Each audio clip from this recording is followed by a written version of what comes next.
You ever meet someone for the first time and then you hear what they have to say and it might sound silly, but then you start to believe them? That's the power of conviction. And sometimes it can feel like the truth, it can feel like certainty, but it'll be neither one of those. I used to think that conviction was everything, that if you believed in yourself, if you were completely sure that you were on the right track. But here's the thing, you can be completely confident within yourself and be completely wrong. And I think that's where a lot of us get stuck. We assume conviction equals intelligence, conviction equals clarity, conviction equals purpose. But a lot of the time, conviction is just loud certainty. And if you're not careful, it can trick people, including you, into thinking that you're a lot further than you actually are in life.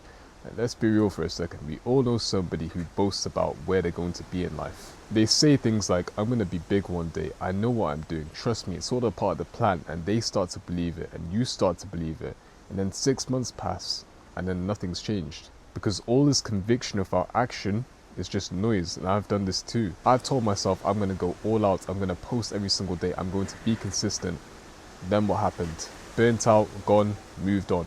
But I always felt like I was doing something big because I said it with so much conviction. That's the trap. And that's because conviction gives us the illusion of momentum. We lean on it way too hard and we find it easier to be certain than to do the boring, uncomfortable work. Now, this isn't to say that conviction doesn't have its upsides. It can get you to have a lot less self-doubt. It can get people to rally up and believe in your vision even though it hasn't happened yet. And it can get you to take that leap of faith. Some of the world's greatest leaders, inventors, and artists had almost irrational conviction in whatever it was that they were doing.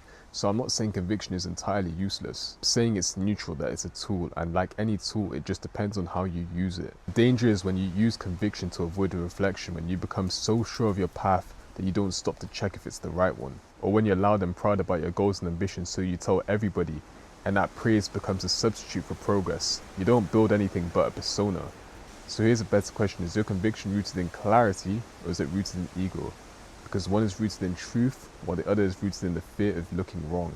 If you can never stop to question that certainty, that's when conviction starts to become a cage for you. What I've learned is that real confidence doesn't need to shout, it just needs to keep moving. You don't need to let everybody know that you're doing great, you just need to keep moving in silence. That's why I call quiet conviction. It's less about being loud and more about being aligned. You don't actually need to prove anything to anybody when you're actually doing the work. So if you are watching this and thinking to yourself, am I full of it? Have I been mistaking conviction for real commitment?